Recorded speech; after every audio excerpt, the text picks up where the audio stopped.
Hello, everybody, and welcome to this webinar with Microsoft and Corelight. We will be running this for an hour approximately. We will leave time for questions, like 20 minutes, I think we said. If you have any questions during this webinar, please put them in the chat room and I will bring them up later on. My name is Peter Tornquist. I work in the Nordic region together with Joseph, as you can see on the screen, and we are doing this show with Sebastian Drinkenberg from Microsoft, and I will simply hand things over to him to introduce himself, and then Joseph. So please go ahead, Sebastian. Yeah, thank you very much, Peter, and also thank you very much for having this session with you guys. So yeah, my name is Sebastian Drinkenberg, and I'm a technical specialist at Microsoft. And today I have the honor to present alongside Joseph to explain how Microsoft and Corelight technology can work together and help threat hunters out there to really understand what is happening if they are under attack or after an attack, and leverage, of course, the combined stack of Microsoft technology and Corelight. So with that, Joseph, you can introduce yourself, then we can kick off the rest of the deck. Thanks, Sebastian. My name is Josef Gustafsson. I'm the Corelight systems engineer covering the Nordics, based up in cold Stockholm. So I'm super glad to be here today to talk a bit about how we can produce great network evidence and how we can leverage that for defensive professionals across the industry together with Microsoft. And with that, please kick it off, Sebastian. Yeah, well, thank you. So we have a limited amount of time and we have quite some topic to discuss. So although this session is a combination of Corelight and Microsoft, can very well be that some listeners are not familiar with what Microsoft does in the security space, and likewise some may not be aware of what Corelight does in that space. So therefore we will first touch on some core understanding of both of those solutions. And I will first start off with explaining zero trust, because that's of course a very modern security term these days to talk about what you should do with security in the modern organizations. So we will touch a little bit on that and how Microsoft sees that and addresses that with its capabilities. And then Corelight will do, of course, its presentation of their core capabilities. And then we're going to discuss a use case which we'll set up to demonstrate how Microsoft detection and Corelight enrichment can basically give an end-to-end view of what has happened during a specific attack use case. So let's just dive straight in. So most of you within this session today will probably be familiar with the concept of the castle. And so how we usually dealt with security, parameter-driven security, where companies were focusing on firewalls and basically protecting their internal network from outside threats. And we all know that the world has changed a lot. And a lot of organizations are either in a hybrid cloud, and some are even moving to a fully cloud environment, but also the explosion of software as a services, infrastructure as a services, platform as a services, and IoT devices, both enterprise IoT or let's say factory IoT, they are all interconnected these days. And that basically means that the way that we look at security and protecting this complex environment needs a different approach. And that is basically also where Microsoft has gone through back to the drawing board and basically think about how it should help customers work on three core principles. So these principles have nothing to do with something new. They basically already existed for decades. Basically, we wanted to understand how we could apply these principles in the new world, in the new interconnected infrastructure components.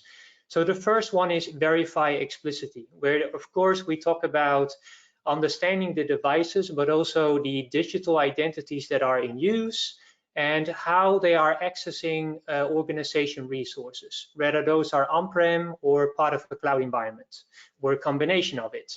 And then, of course, least privilege access. So how can we help understand what privileges are needed, what privileges are applied, but also how privileges should change due to when certain activities are occurring. So think about enforcing step-up authentication for suspicious authentications happening, or maybe even changing authentications or privileges based on the location that people are logging in from. And then the assume breach mindset is more about understanding how we can help organizations provide end-to-end visibility. So breaches will occur, and when it does, how can we help organizations detect that as early as possible by leveraging different layers of visibility? And of course, this part is also where Corelight can play a major role. And this new approach has basically been translated in a very popular marketing team these days, which is called Zero Trust. But let's then look at how Zero Trust is applied within Microsoft Stack. So the Zero Trust architecture is very, very wide, and it can contain multiple different layers of technology.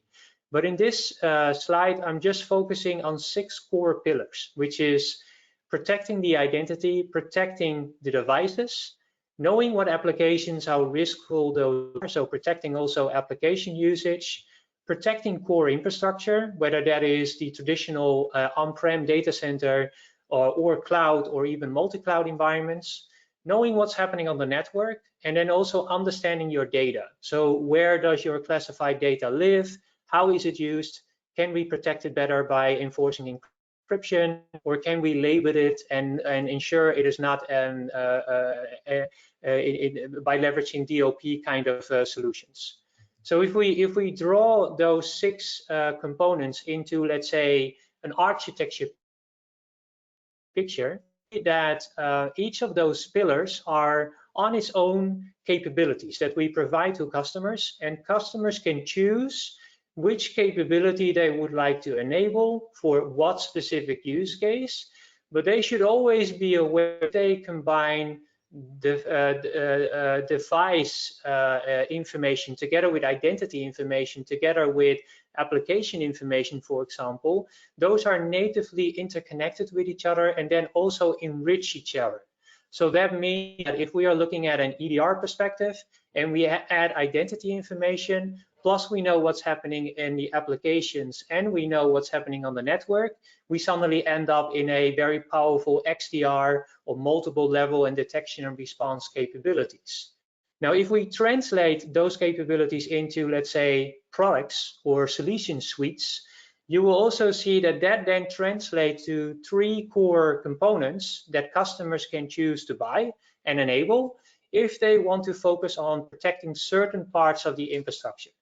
So here you will see that they will all interconnect with each other and enrich each other, and that is also something that you will see in the demo. But let's have a quick look at each of those.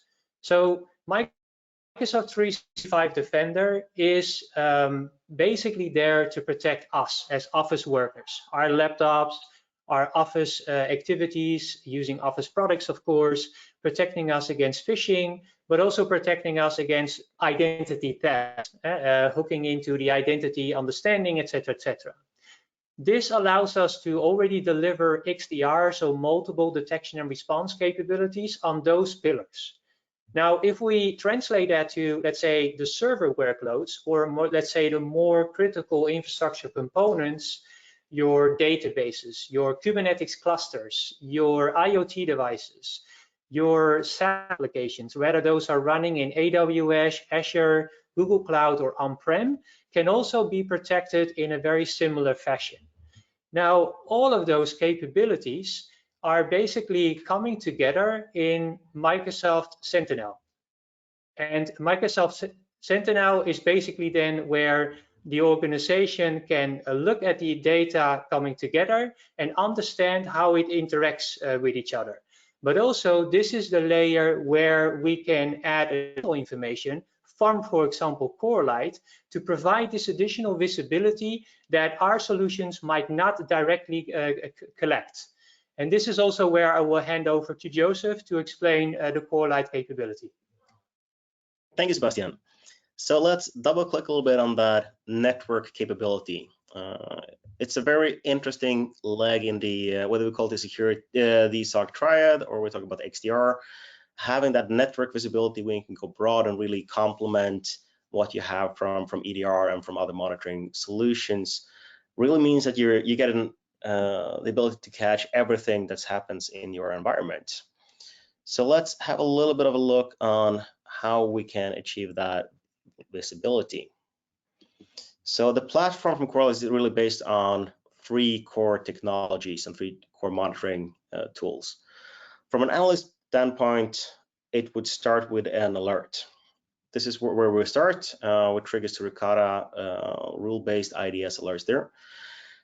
Then we really go into the core of what Corelight does, and that's the investigation part, where we use Seek to deliver rich protocol information where you can really start digging into the evidence of everything that's going on in your environment.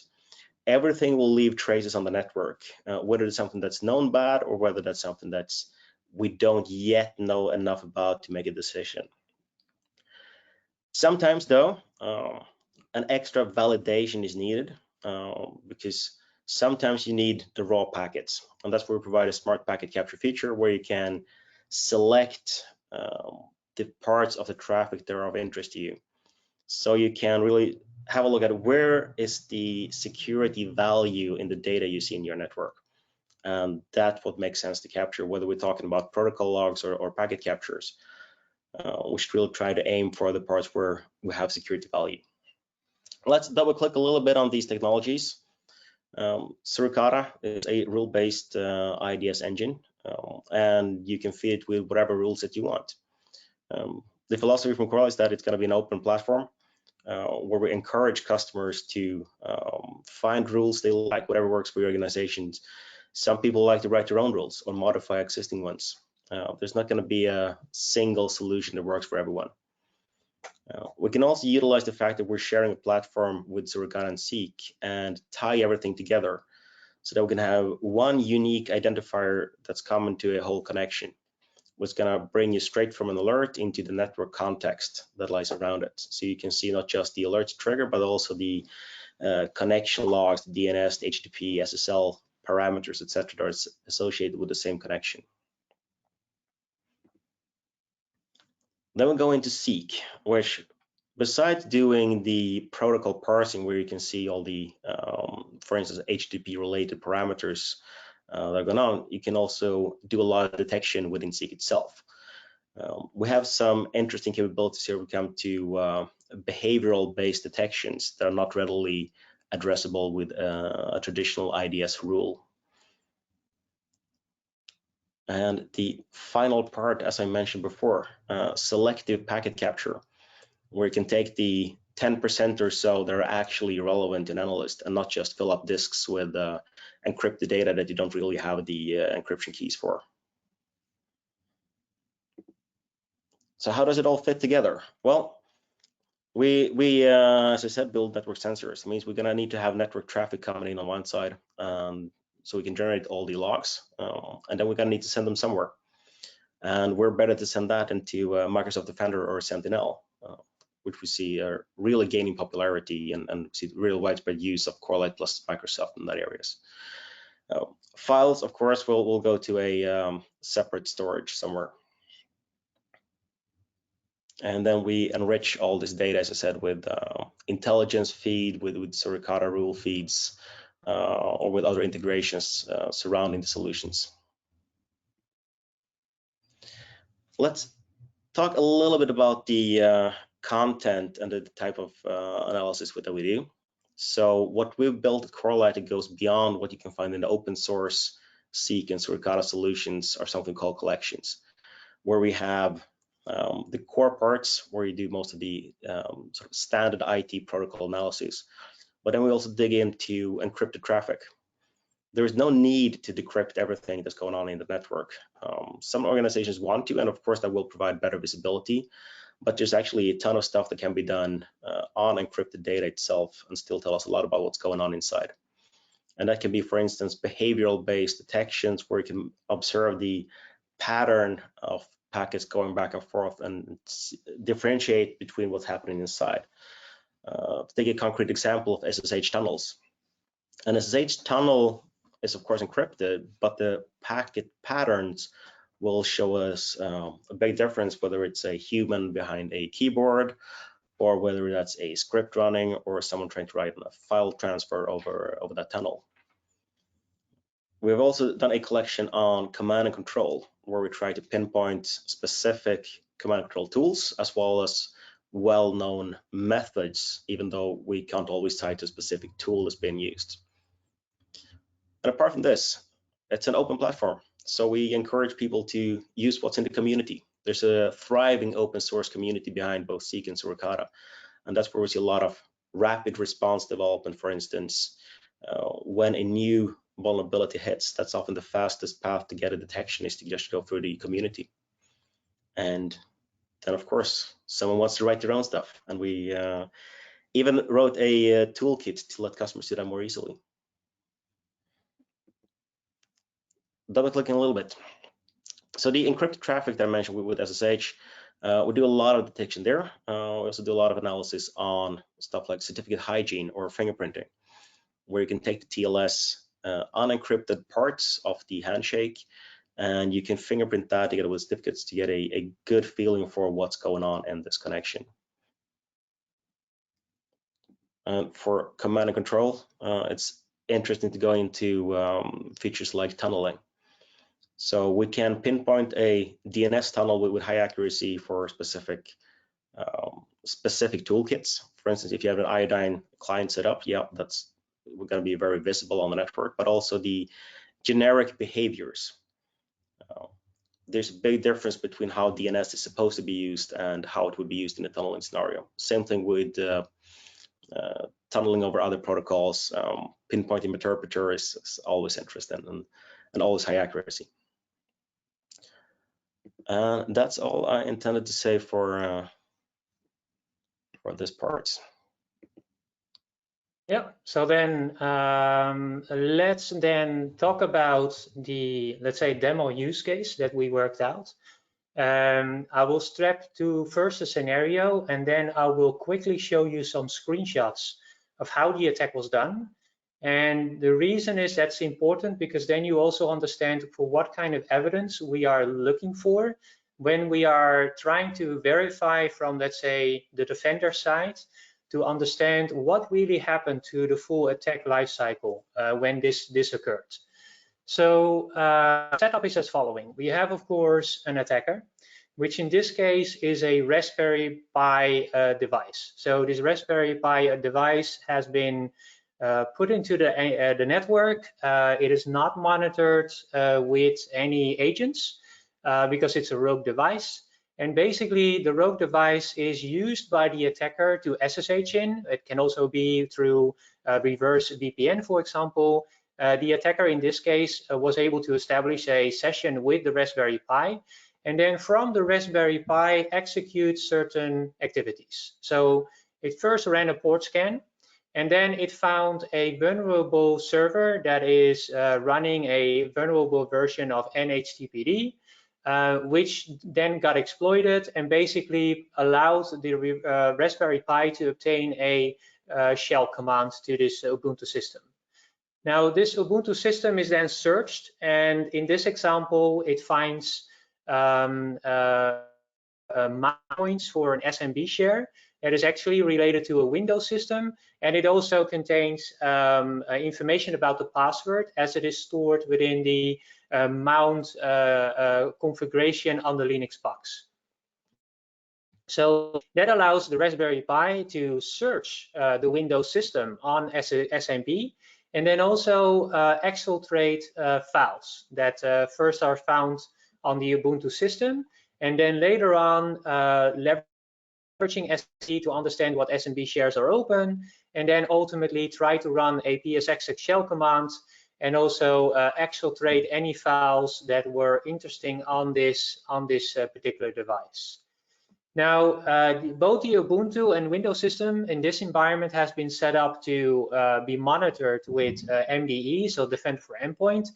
It has been configured to not automatically block, otherwise this attack would actually not succeed. But for the demo purposes and the creation of the events, we basically put it into more of a logging auditing mode. So let's then quickly go through the steps. So this is the console of the attacker, and here you can see the proof of a port scan happening. You can see that the Nostromo or the HTTPD server 193 is vulnerable. So that is then also used to set the IoT device in listening mode and basically run the exploit which executes a bin bash to this device, removes exploitation, it gets a shell, and then it runs the whoami and ifconfig commands to verify that it actually has connection to this other system, this Ubuntu system. Now from the Ubuntu system, there are some grep commands executed for strings, in this case passwords, and it finds strings in the mount share, but also on a file, and therefore it is interested in getting that data out, and it will do so by again running a reverse shell on the IoT device, and then basically run a write command back to this particular IoT device. Yeah. And then ultimately, because it found also SMB information on the IoT device, we are running an SMB scan to verify that SMB is actually open on this IP address, which is mounting on the Ubuntu system. And then ultimately we will find out what shares are there. So there is a CW, an admin, and a share file, and it will then try to basically copy over some files to the attacker device. Then last but not least, the attacker tries to do something stupid, and it basically runs the psexec command, which of course gets blocked by the MDE, after which basically the attack is done. And then the attacker exfiltrates the information that is stored on the IoT device to its own, let's say, internet IP environment. And it does so through SAP to copy over the files from the environment. So that's, let's say, the data exfiltration happening. So let's then have a look. I will leave the presentation for what it is and get into the demo part. So first of all, what you see here is Sentinel. So this is, let's say, the umbrella on top, which will get data from the 365 Defender components, of course, part of Microsoft, but it can also take in data from Corelight. Now, in this case, if we go to incidents, we will find that there is a incident available that actually contains 4 alerts. And we can see that this comes from Defender for Endpoint and a 365 Defender environment. Now, if I click here on the full details, you will see that the incident timeline started off with the detection of a reverse shell. It's part of the execution tactic, of course, aligned to MITRE. It will tell you as well what accounts, what system, what IP addresses was associated to it. And then in chronological order, it will tell you what other alerts were detected related to the same attack. And this, again, information is all coming from the XDR components, which is 365 Defender, and it basically also becomes available within Sentinel. Now, I can, of course, already look and understand what is happening here by opening the investigator view, by looking into the details, and then basically, again, looking at the time to understand the sequence of steps that occurred here. Now, if I go back to the incident and first want to find out what happened on, let's say, the device part, I can go into the 365 Defender environment and go directly into the related incident that has been created here. Now, this will allow me to basically go deep into the system and maybe identity information, CASB information, but also office information, if those components, of course, are enabled, as you can see here, and related to this particular security incident. This incident is mostly related to the EDR component, so we will stay at only looking at information regarding to that. But here we already have a summary of what happened. We can see what devices are related to it, what account is related to it, and we can see the alerts, the devices, etc., etc. So if I go into the devices, we have the similar results, possible reverse shell, malware was detected, and then ultimately the psexec command was executed twice. So it was actually blocked, and you can see that those were already in a resolved state. Now, furthermore, we can see that there was an investigation automatically triggered because there was malware detected, which could allow us to provide already more insight and understanding of what really happened on this endpoint when this particular item was catched. We can see what kind of IP addresses, files, processes, etc., was actually running at that moment in time on the device.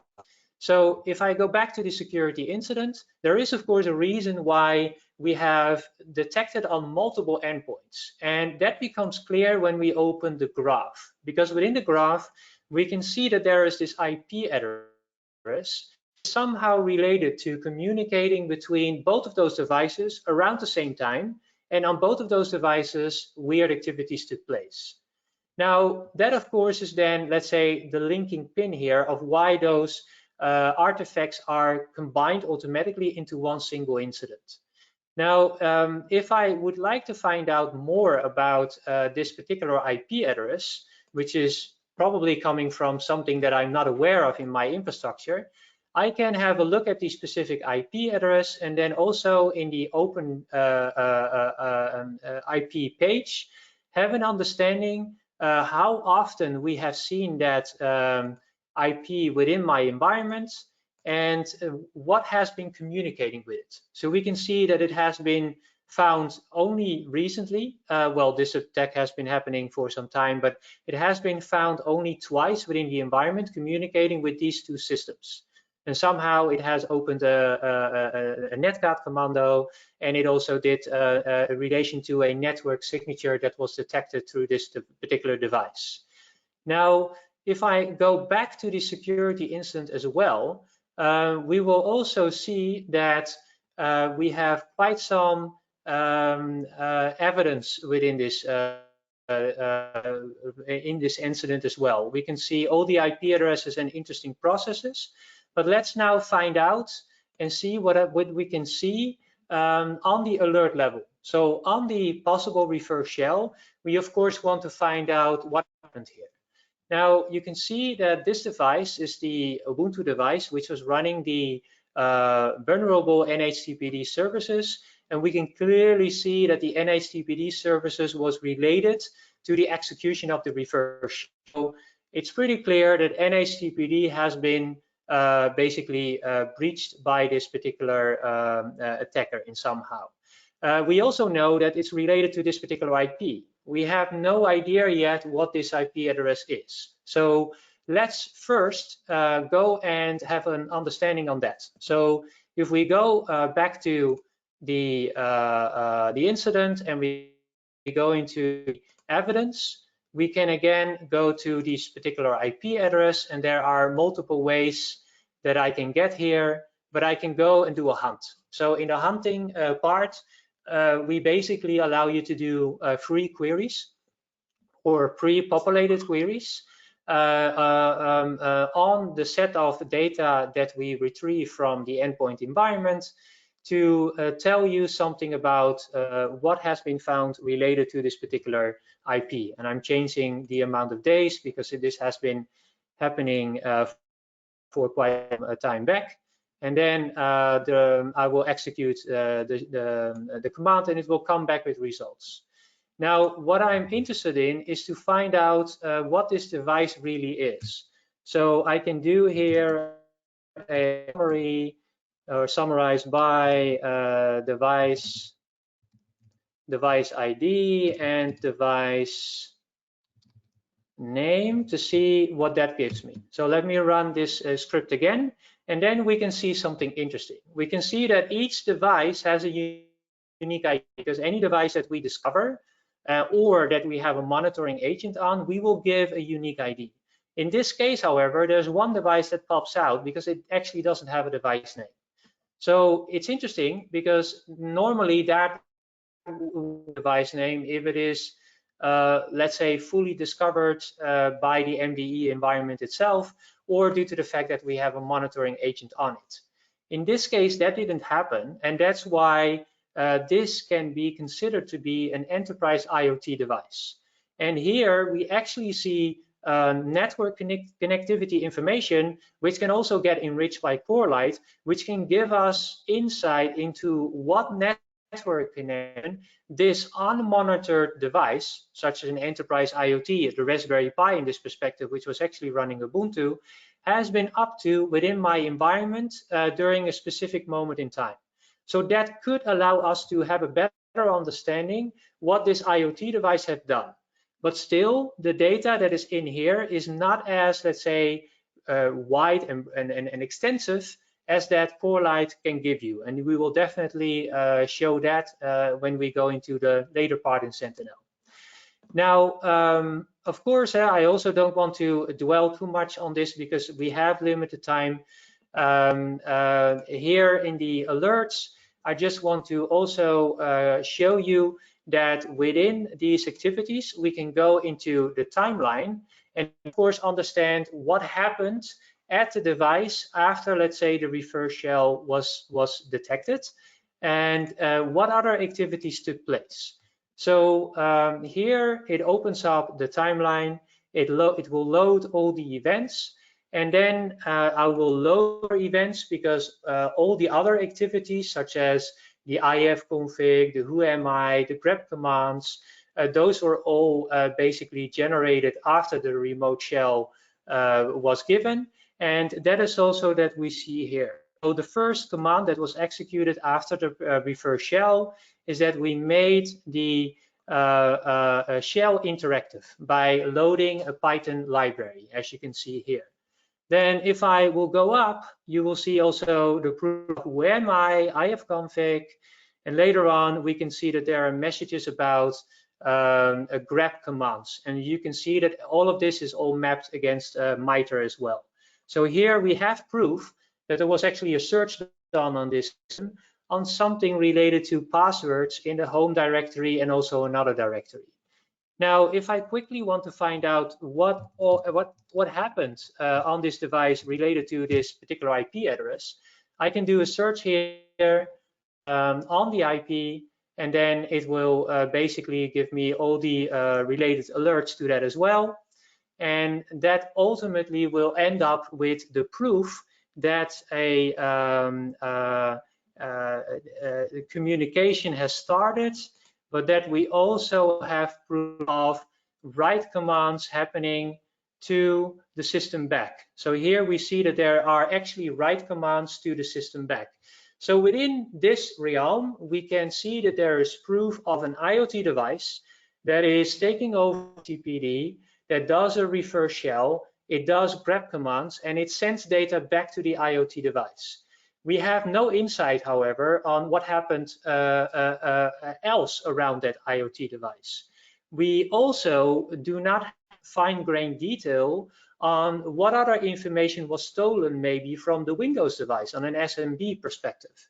And there is where I will go on to the Sentinel part, which can help us together with the more in-depth information to really get into that insight. So if I go here into the security incident and I show you the panel, then here on the left-hand side, we also have something which is called logs.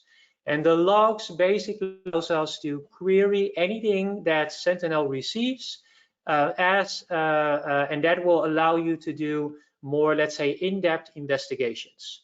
So from the security incident, we know certain activities, and you can see that I've built it out for the sake of time. We know who the attacker is. It's 1.88. We also know around what time frame that we are interested in. So now we are looking for Corelight specific information. And the first thing that we might want to verify is that, hey, what actually communicated with this 1.88 device during this time frame? And you can already see that we have some destination ports of 2222, which is weird. We have weird port 80 connections to 107, which we already knew because that's the Ubuntu device.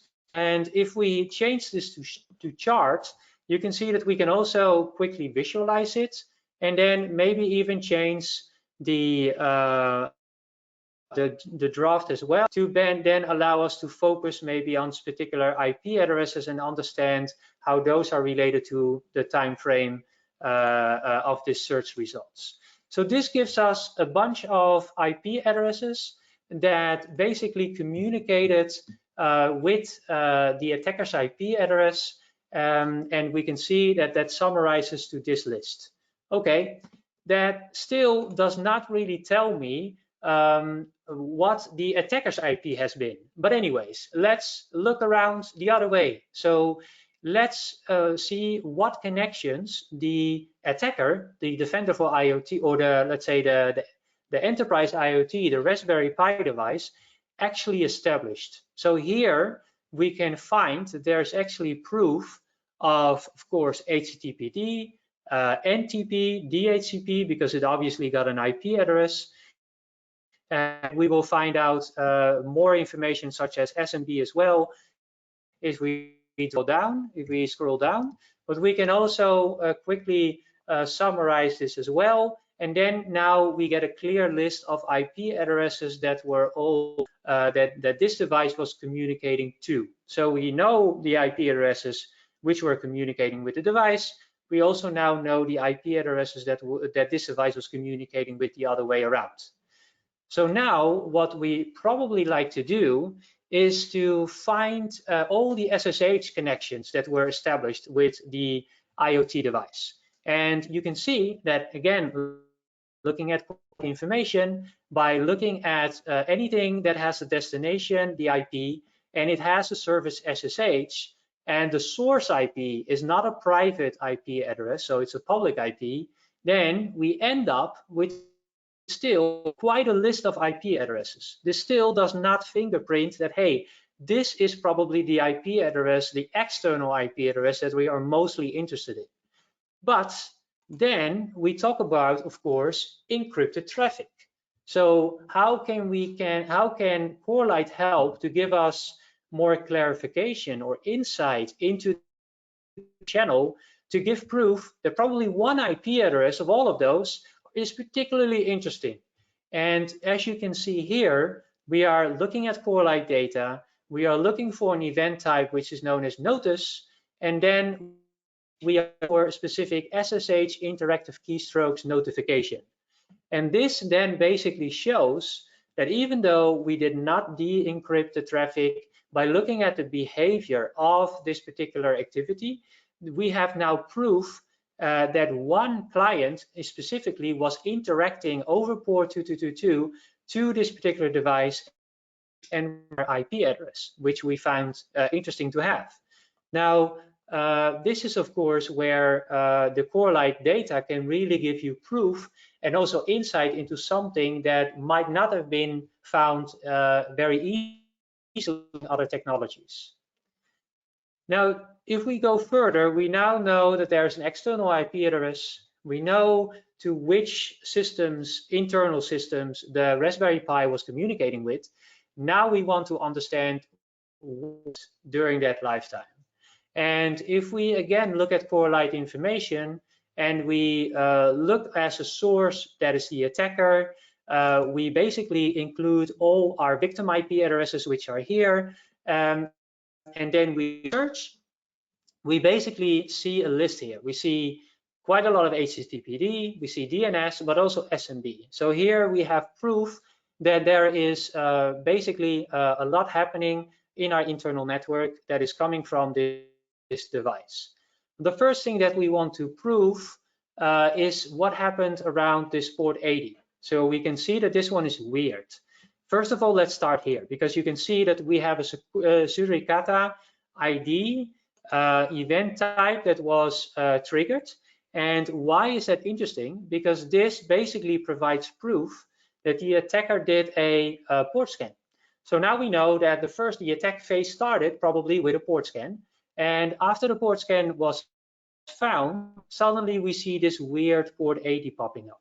And that is weird. And why is that weird?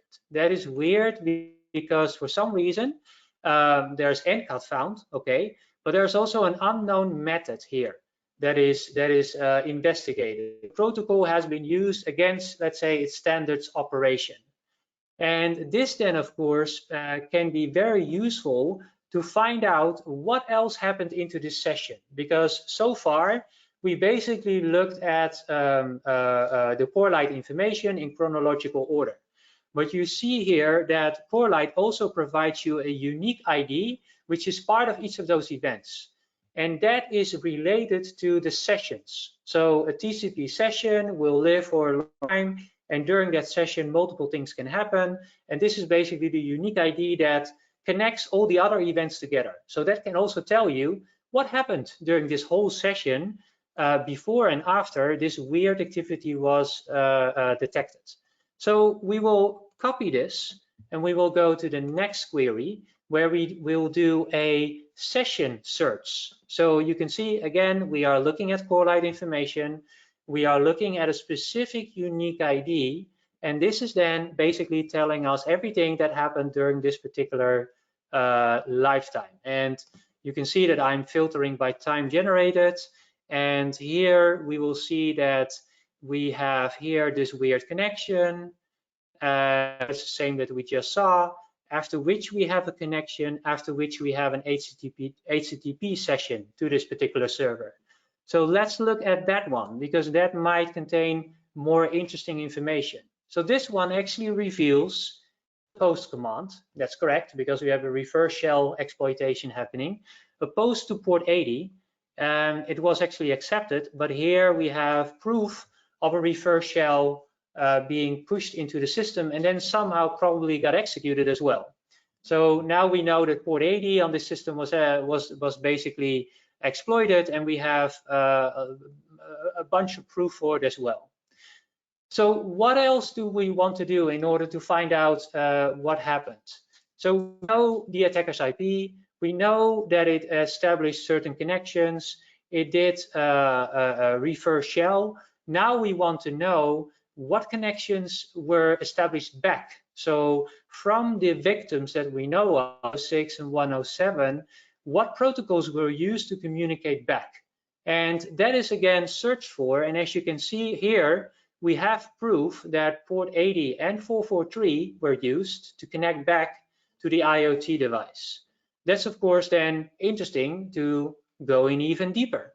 So the next step would be to basically search for proof, not on Corelight this time, but on the Defender for endpoint information, where we see, if we see a relation to this connection back on the EDR components. And yes, we also see that, of course, because we already seen that within the UI, but here we have proof that the daemon account, which is of course the account which is running the HTTP server, which was exploited. So the reverse shell and the command in that reverse shell will run under that account if it's not, of course, migrated to something else.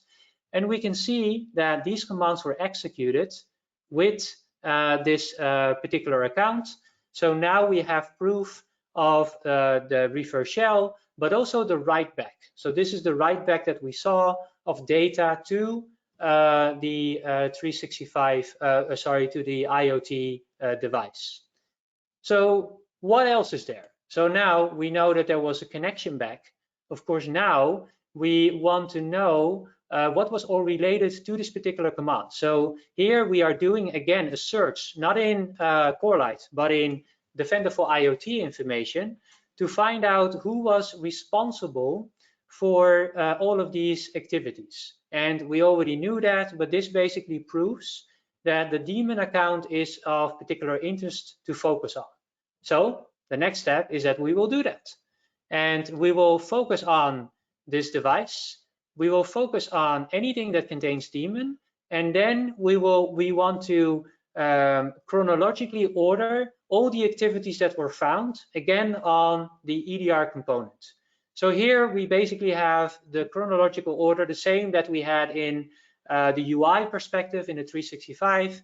we have proof of bin bash, we have proof of the making the interactive of the shell, the whoami, the ifconfig, and everything is listed here. That's great, but we are still missing certain pieces of information, because we know that SMB was related to the attack, but we did not have full clarity on what really happened on an SMB perspective.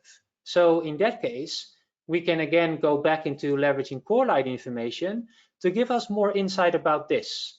So here we have information about SMB being used because we are looking for SMB related traffic. And here this will allow us to basically see what files on an SMB perspective were opened. So we know that the Ubuntu system had grep commands being done on it. We also know that it wrote back.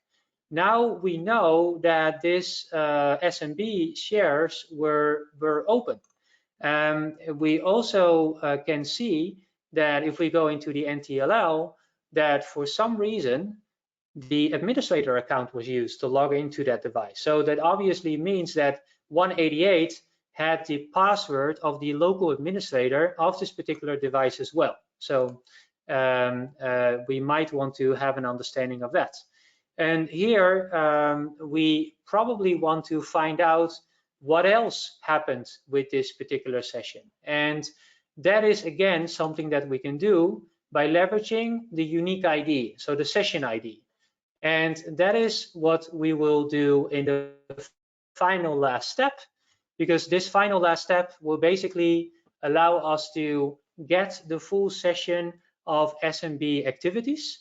So we can see the SMB mappings happening, we can see the SMB shares being called, but here we also have network proof of the psexec command getting executed, because if we go here to the message, we will see that there was actually a possible nightmare exploit that was detected leveraging suricata signatures.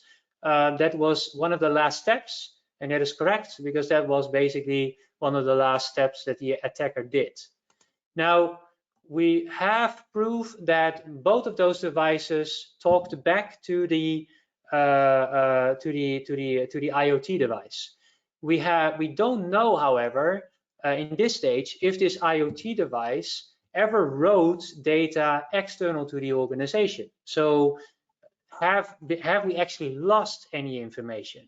And this is where the last step comes into play.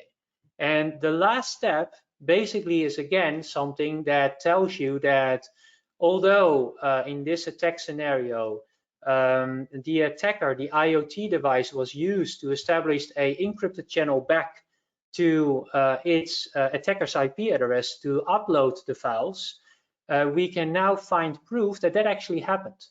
So if we run this command, then you will see that, it was already there, so I don't know why I did that. But anyways, so here you can see that each of those activities are providing us insight that we have outbound data. So from a inside IP to an outside IP, we have, this is the destination. So 23, that's actually also the same IP of which we found interaction on SSH, again on the same port.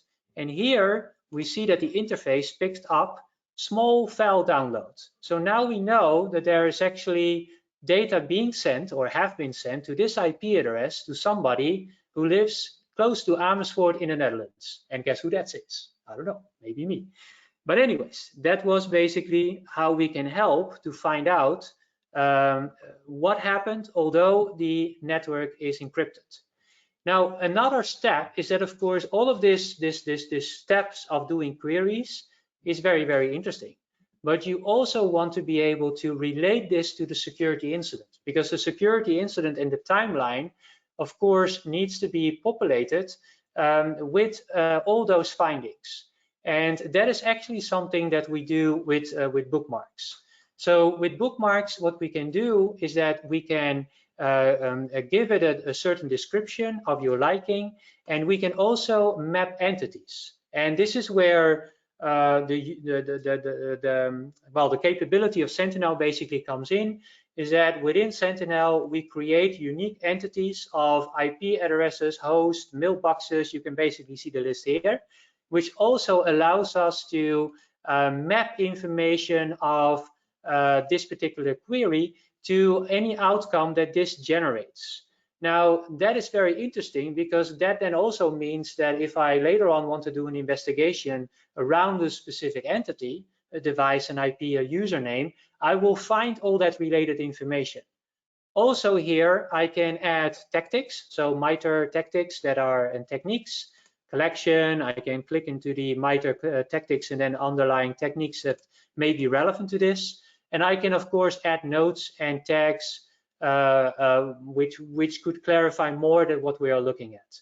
Now, of course, I already created these bookmarks. So if I go back to the other incident UI and I go into the hunting panel, you will see that the bookmarks are listed under my bookmarks, and you can see that those are here. And you can see that, hey, I have proof of active C2 channel. That is the combination between that IP address and this IP address. I have proof of a port scan because we found proof of Nmap data. We have proof of an exploit. We even have proof of data exfiltration happening in the commands. Now, all of these items are really interesting, but of course, it's also very interesting if we can visualize that out. And that is actually possible by combining data from the bookmarks, the hunting, the forensic search, if you will, to alerts that we already know of.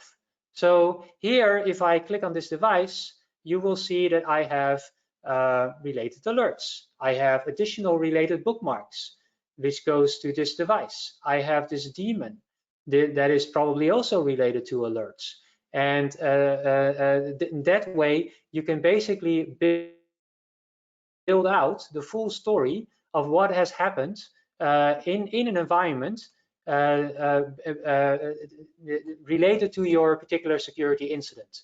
And the way that I can show that even better is that if I go back to the security incident and go back to the investigation panel here. So in the investigation panel, I have the security incident popped out, and I have, of course, here this system. So here, if I click on more, and it will actually tell me that, hey, there's a related bookmark. This related bookmark is related to proof of data exfiltration. It has additional entities, and this entity might have additional information. And this particular IP address is also associated to it. So what has happened related to this IP? It has 6 bookmarks. Okay, so we have here proof of PSXSec, proof of file access, proof of port scan, and all of these will have their related entities, and all of those will have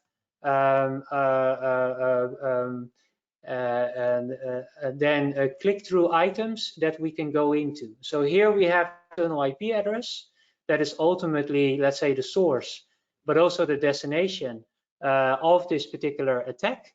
And that then also allows us to have a much better picture and understanding, if I make it bigger, of what actually happened. So we have, hey, port scan, reverse shell, malware execution, NTLM misuse, proof of file access, etc., etc.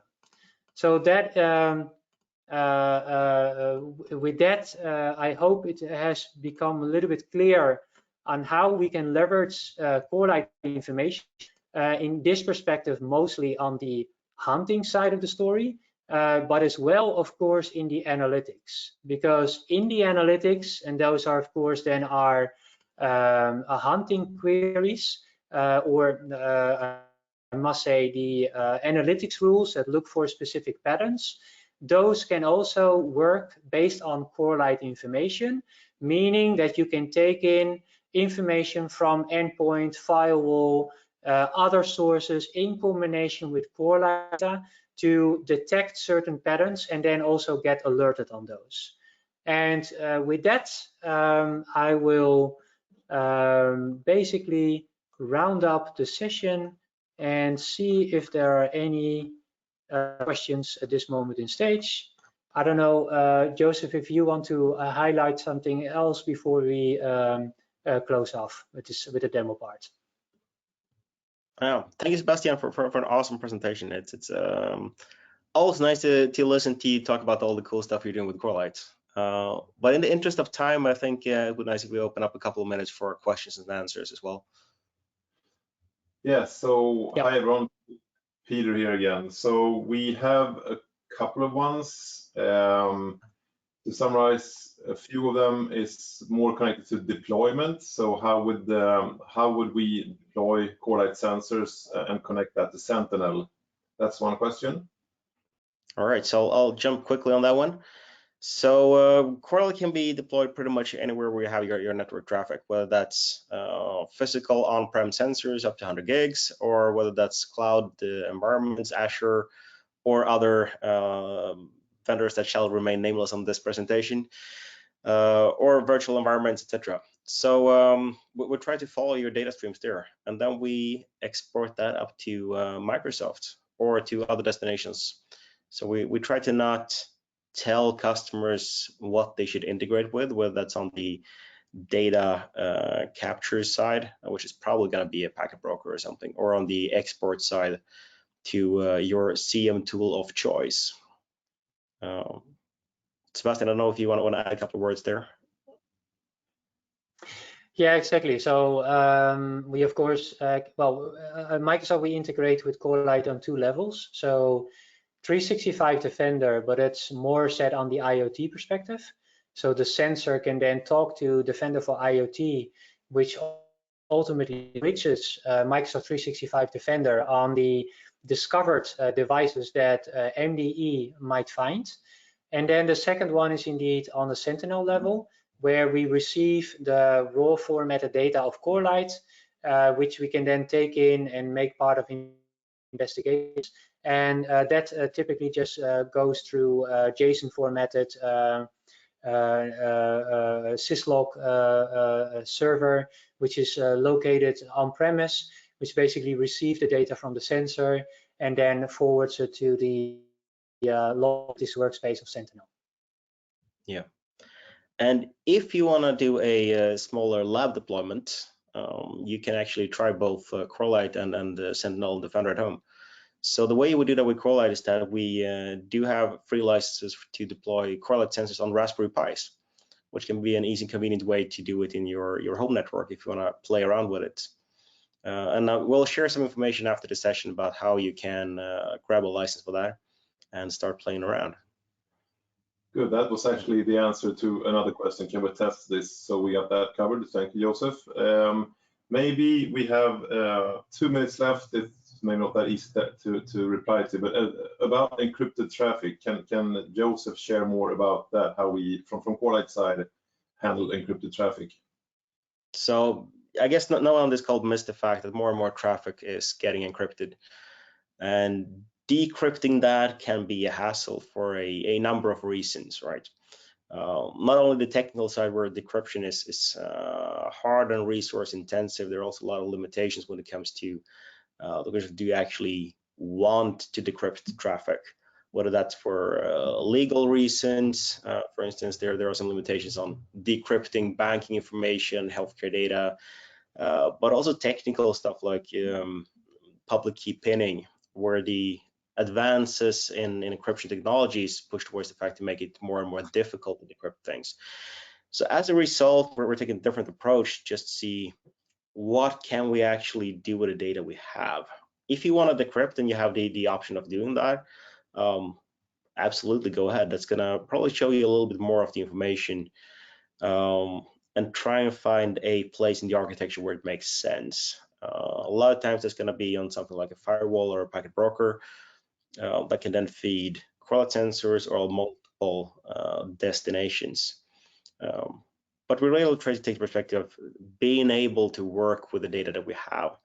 And encryption sadly is not always as good a protection as people think it is. Both of them briefly touched on that in the presentation, where you have the ability to look at traffic patterns, even though the ones and zeros are encrypted, but also the unencrypted bits of encrypted traffic. So that would be the TLS handshakes, for instance. Okay, time flies. Thank you everyone for listening to this webinar. If more questions pops up, feel free to reach out to Joseph or Sebastian or myself. We will follow up with some documents to yourself, everyone. Hopefully we can see you again soon in a new webinar. Thank you very much for joining.